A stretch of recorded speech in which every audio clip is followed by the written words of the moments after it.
Britain has plenty of petrol, but not necessarily in the right places. The petrol stations all around the country. Grant Shapps, the Transport Secretary, joins me now. Grant Shapps, do you agree with Brian Madison, who's chairman of the Petrol Retailers Association, talking about the immediate situation? He says this situation is going to get worse before it gets better. Is he right? Well, actually, it depends on how people respond. And obviously, we've got a massive package of different alleviations in place. There is plenty of fuel. I've checked with the 6 refineries and 47 storage centres we have in this country, and we're not short of fuel, as you rightly described. It's just about the panic buying which is preventing it from being available sometimes immediately as you want it, and we're seeing these queues which don't need to be there. So this package, which deals with the short term, with things like visas, and I'm calling in the army to help process more DVSA, that's the licensing itself, to get that through the short term, and then the longer term, which is big reform of the sector that's required, because there's been a systemic shortage of drivers across the whole of the economy, made much worse by coronavirus across the whole of the world. The British Retail Consortium says you have 10 days to act now to save Christmas for people.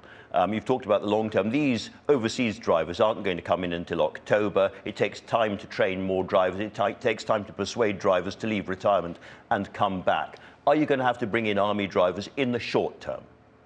Yeah, I was going to say, fortunately, we've actually been since April, and the fundamental problem was caused by no testing taking place during the lockdown, where we couldn't do that. Since April, it reopened, and since then, we've doubled the capacity to test new HGV drivers compared with before coronavirus. So there are more people already coming into the marketplace. I've then made some further changes over the summer, including changing the law to simplify the driving test and well, not actually lower the standards in any way, I should point out immediately, but to make it administratively more straightforward. And that's bringing more people in as well. So some of these things are already happening. As I say, this is a big package. Just to my question, Minister, today. I'm sorry, just to my question, are you going to bring in army drivers? Well, we'll do whatever's required. The army are going to, at the moment, as I say, make sure that we're testing HGV drivers, and that's where the bottleneck is. But this is a big package today, which includes apprenticeships and boot camps and better paying conditions for people. What we're asking for is, on top of that package, is for the public to do their part. Only top up when you only fill up when you need to. Don't top up at all. Just fill up when you need to. And then there's actually plenty of petrol to go around. This is an unnecessary situation where there are queues that are forming, even though we have all the fuel that we need in the refineries and storage centres in the UK. On Friday, you told us that you weren't going to bring in foreign workers, and now you are. So perhaps, on my calculations, by Tuesday, you might be announcing army drivers being used on the roads of Britain. I've said all along, we'll do whatever we need to do to make sure that things flow in this country. That's what you'd expect us to do. It is unfortunate, and you're right. We didn't want and we don't want to be relying on overseas labour in the longer run, which is why this is limited to Christmas, because we've got to sort out these long-term problems with our HGV sector, which has been around for years, by the way.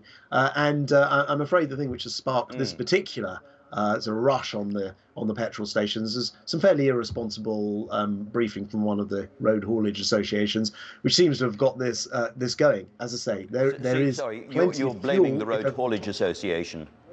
You're blaming the road haulage association for spreading panic. Is that what you're saying?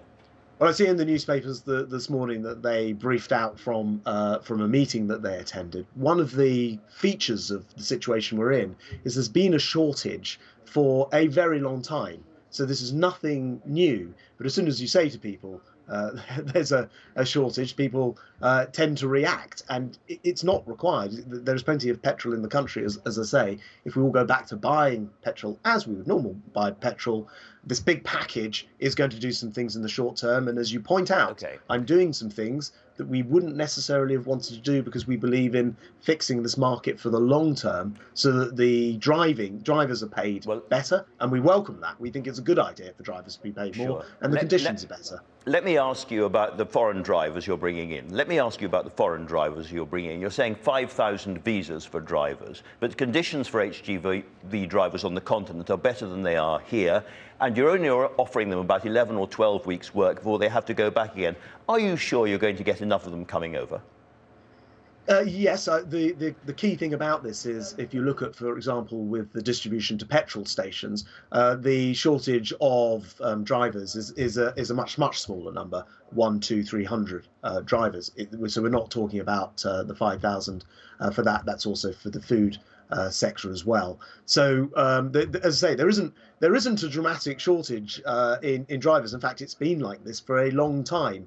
It's only if you create a situation where people start to queue, other people see the queue, and on it goes. Fortunately, when it comes to tanks of petrol in people's cars, unlike, for example, toilet rolls or pasta at the beginning of coronavirus, there's only so many places that you can only store a single tank of petrol. You can't then store it elsewhere very easily. So this will resolve itself. But I'm very keen to put in place this massive package of measures today to make sure that people are reassured. And in return, we're asking people to be sensible, only fill up when your car actually needs filling up, and this would then resolve itself. Now, you acknowledge in a newspaper article today that part of the story, nothing like all of the story, but part of the story is exacerbated by Brexit. I thought the whole point of Brexit was that at crises like these, the government hung tough and ensured that wages were driven up by not bringing in foreign workers. That's what you said a few days ago, and now you're doing the opposite. Yeah. One of the things about Brexit is it gives us the flexibility to set our own rules. In this case, produce some visas, because I don't want to see these queues at all, and we want things to flow normally. So that gives us the freedom to do it. On the other side of Brexit, it's actually given me a lot of freedom to get on with expanding the number of tests available, which is the real constriction here, at the DVSA, who do the testing people. And those are changes that I couldn't have made if we were still in Europe, because the way that the licenses operated were all set by European directives. So we benefited from some of those extra freedoms. As I say, the problem's not actually a Brexit problem per se. There's, for example, a shortage of 123,000. I'm sorry, Minister. You're issuing 5,000 visas. Yeah. Yeah, the 5,000. You're issuing 5,000 visas for new HGV drivers, and you're issuing 5,500 visas for poultry workers before Christmas. Can I ask you about some of the other sectors? For instance, there's a big gap in care workers. Are they going to get visas too? Look, as a country, we don't want to be in a situation where the solution is always to undercut the British worker, import cheaper European labour, and not skill people up. That's the whole point of levelling up, is that so we train our workers here so that people can do a decent day's work and get properly paid for it. And that's actually why we're so reticent to do those things. On the other hand, I'm not just going to stand by and watch queues forming and not respond at all. But no, in the longer term, we want to build in all the sectors, whether it's food or HGV drivers or care or elsewhere. There are 1.6 million people coming off furlough this month. We think that British people should be able to skill up and take these jobs, and we shouldn't keep undercutting people. The poorest families in this country looking ahead are going to lose the £20 uplift in universal credit. And according to the papers this morning, they're going to lose £300 a year in higher energy bills. They're facing a really tough time. If you're not going to reverse the decision on the uplift, are you at least going to look at the details of how that is going to be implemented?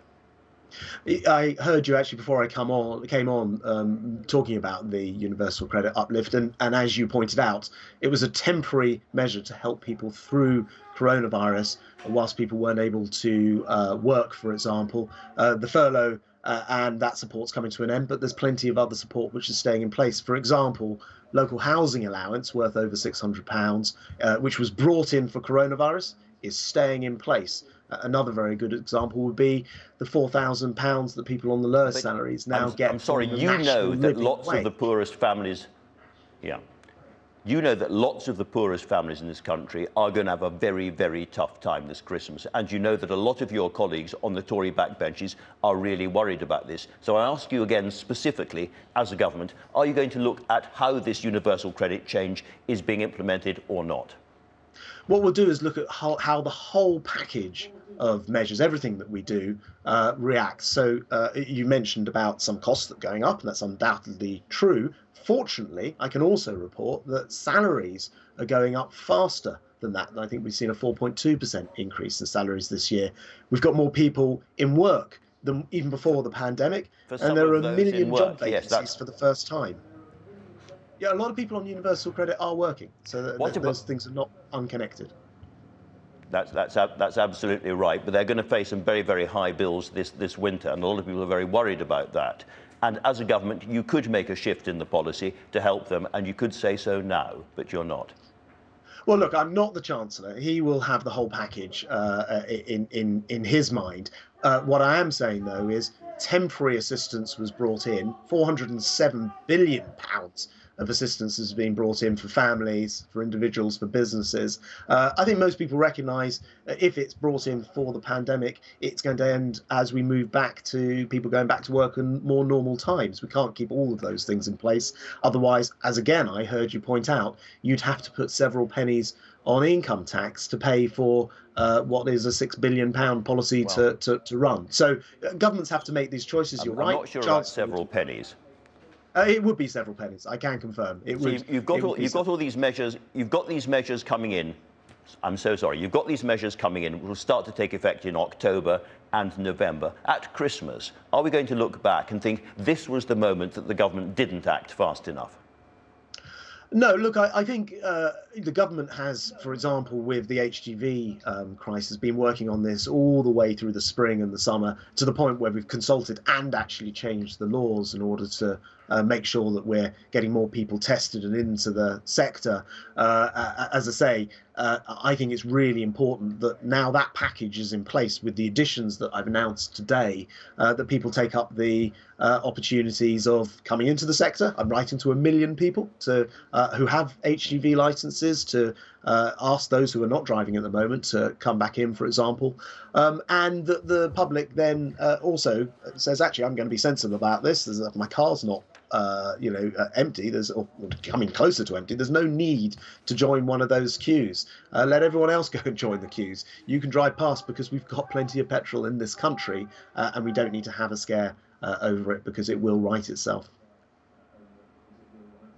No panic buying, just nonchalant buying. Grant Shapps, thank you very much indeed for joining us today. Now then.